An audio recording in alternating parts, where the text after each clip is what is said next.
Just about every iRacer has dipped their toes into oval racing at this point. Who doesn't remember the chaos of their first rookie street stock race? But what are you going to do after you escape that mess? Well, today I'm going to count down my top 7 iRacing oval tracks that every iRacer should own. Each track on this list will provide something unique in terms of racing experience that you can't find in any other type of racing.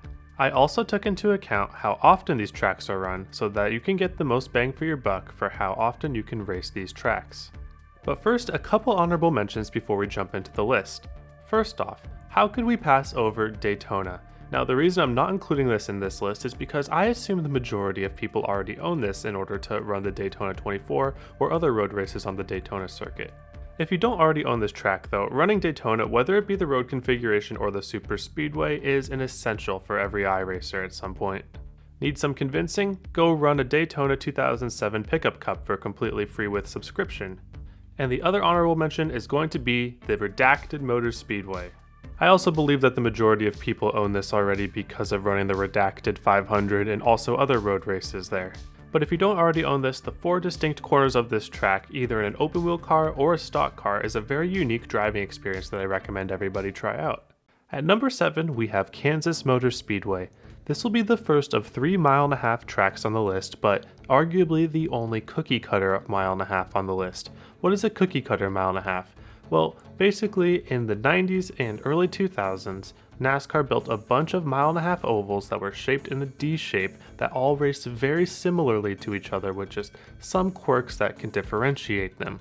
Now, I don't recommend buying all of these in one go as opposed to buying different types of tracks to start out with, even though the racing can be pretty fun and pretty often in series like C-Fixed, B-Fixed, and ARCA. So what makes Kansas stand out against the other cookie cutters in my opinion? Well, the main thing is the strength of the top groove and running right by the wall in many cars and setups. One common factor between a lot of the selections on the list is the ability for multi-groove racing. The ability to drive the car all the way at the bottom of the track or all the way right by the wall makes for a lot more passing opportunities and a lot more fun in terms of side-by-side racing and also race strategy. The tire burning and skill demanding top line is a must try for anybody that wants to feel the rush of running at upwards of 180 miles an hour inches from the wall. Whereas in a race setting you have to balance this with a more tire preserving line like running all the way at the bottom or maybe a lane up. Add this with the strong draft of cars like the Cup Car and the C-Fix truck, and suddenly you're running basically a game of chess at 180 miles an hour, which is extremely fun at all levels of racing. At number 6, we have Phoenix International Raceway. Now, this is not going to be the multi-groove racing that I was applauding back in the Kansas section, but I think that the driving experience in Phoenix is more than enough to make up for it. Another quality of tracks that I enjoy besides multi-groove racing is when corners drive completely different from each other. Now, most tracks, if not all tracks, have a different 1 and 2 to 3 and 4 in terms of feel, but this is more of the case at some tracks than others. At Phoenix in particular, 1 and 2 and 3 and 4 drive completely differently, and you have to almost be in a different mode driving each corner. In 1 and 2, there is a long meandering corner that sometimes you have to diamond to get it right, sometimes you can hook the paint. And then in 3 and 4, there is a huge high banked corner that you can take a lot more aggressively both on entry and on exit and drive it back to the line. Now, add this with the absurd dog leg that they have in here, and it's a really rewarding track to gain time on and a very fun track to race on, even if there's only usually a single groove. Passing at this track is usually not an issue because of the weird dog leg, and if you can get a drive off of 4, it is very easy to get side by side and position going into turn 1. Overall, Phoenix provides a very good balance of technicality that you would get from a short track and the sense of speed that you would get from a speedway. Couple that with the different corner layouts and the opportunities for passing, I think this is a home run pick to buy. At number 5, I have Michigan International Speedway. Michigan is one of 2 2-milers on iRacing, with the other being Auto Club, and while I really love Auto Club and I think I like driving on it more than Michigan, in real life Auto Club is about to get demolished, so we'll probably see the amount of races run on iRacing at the 2-mile layout go way down over the next few years. Michigan is no slouch of a track, however, though, with the very high speeds that you can achieve on this track coupled with the multi-groove racing in the corners. There is a lot of racing to be had on this track, especially with cars that have a high amount of draft. This track is very commonly run in the C-Fixed series, B-Fixed, and A-Fixed, with sometimes being run in ARCA, but ARCA tends to run at the Legacy version a lot, which is actually a different purchase for some reason. Michigan drives similar to Kansas in a way that you could run the bottom or about a seam off to save tires, or you can run the top or about a lane from the top to gain more momentum for the very long straightaways. The extra half mile that Michigan has over Kansas, though, provides even more opportunity for passing, more opportunity for gaining speed, and a lot of close side-by-side racing. If you're looking for a similar feel to super speedway racing, but actually having a lot more driving skill involved, I think Michigan is a great next step to take. At number 4, we have Homestead. Now, Homestead doesn't see the amount of racing that a lot of the tracks on this list get, but when it does, I think that Homestead provides the best racing out of all the tracks on this list. The key to this is, while Homestead is a 1.5 mile oval, it is not D-shaped like Kansas and the other cookie cutters, it is a straight oval. And I might sound like a broken record, but we are back to multi-groove racing at Homestead. These extra long corners provide an advantage to the top over the bottom in certain scenarios. In fact, the last time that we went to race there in ARCA, nobody could figure out what the actual best line was for the first couple races because everything was so even. The people who ended up being rewarded in the end were the ones who could run inches from the wall at as much momentum as possible, keeping it just barely on the edge of hitting the wall and losing all of your time. That type of racing is extremely impressive and extremely rewarding to race, but if you are not there yet in terms of skill level, don't be worried because you can run a little bit easier lines like the bottom of the racetrack or somewhere close to the top but not quite to the top, and only lose marginal time per lap. Yes, it adds up, but you can still be competitive without having to be an absolute alien. And don't forget about tire saving, because you could be just inches from the wall every single lap, be the best person up there, but probably still not have the tires at the end to compete with the people that saved on the bottom for the first while. It's dynamics like this where oval racing really shines.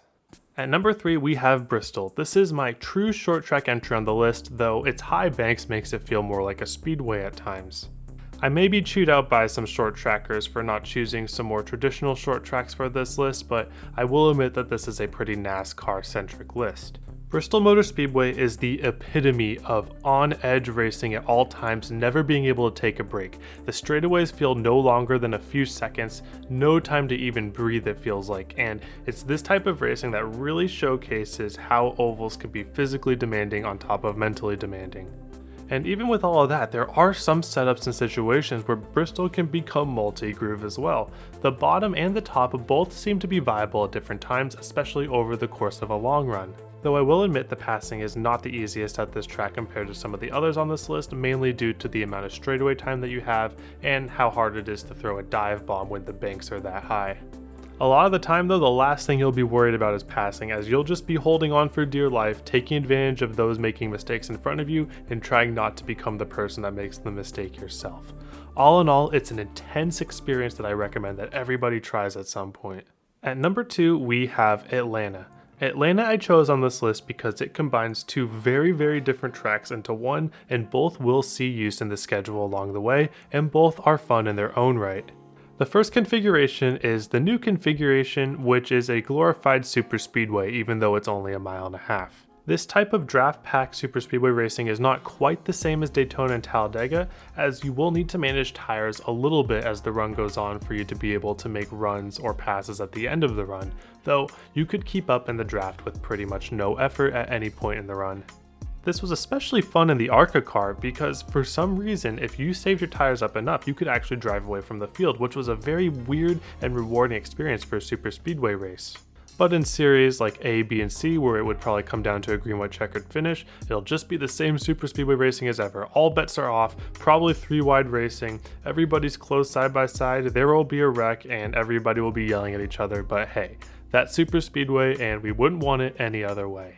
Another configuration that you will get when you purchase Atlanta is the old 2008 1.5 mile track, which is a cookie cutter on paper, but is one of the more fun driving cookie cutters, and because of that will still see a lot of use during off weeks in Xfinity and trucks, along with the ARCA series periodically.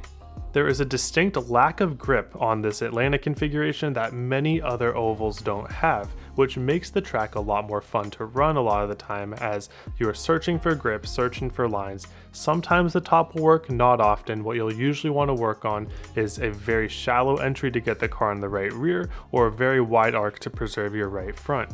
But the fact that there's not one right answer 100% of the time makes it a very fun get over a lot of the other 1.5 miles, and the fact that it's bundled into a super speedway that's already going to be used is just an added bonus. Alright, and now before number 1, I just want to shill real quick. I'm very close to 5,000 subs, and I know a very large percentage of you are not subscribed, so it would make my day if you helped me get to 5,000 subs. Alright, now on to number 1. At number 1, we have Iowa. Now this is going to be a very odd choice for number 1, but I'm doing this for a couple reasons. I'm going to expect that a lot of people watching this video will want to be running a lot of D and C class races to start out with, and Iowa is the go-to for both the truck and the ARCA car. Iowa is pretty much the only multi-groove short track if you consider a 7/8 mile oval a short track. That might be a bit contentious, but you can run the very bottom of Iowa, you could run the middle of Iowa, and you can even run the top of Iowa in 3 and 4. Don't try it in 1 and 2. Over the past 3 years, Iowa has been used on average every other season in ARCA and every other season in truck, so you will never go too long without having to race Iowa. And the driving experience is a completely unique experience, similar to like Phoenix I was talking about earlier, where you can get the feeling of driving on a speedway and a short track at the same time, but with Iowa we add in multiple viable grooves that you can search around to find speed.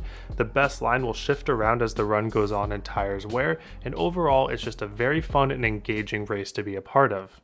But let me know what you guys think down below. I know for a fact I missed out on a couple of banger tracks, so I'd like to hear from you guys. What are the oval tracks that you would recommend that any iRacer should own?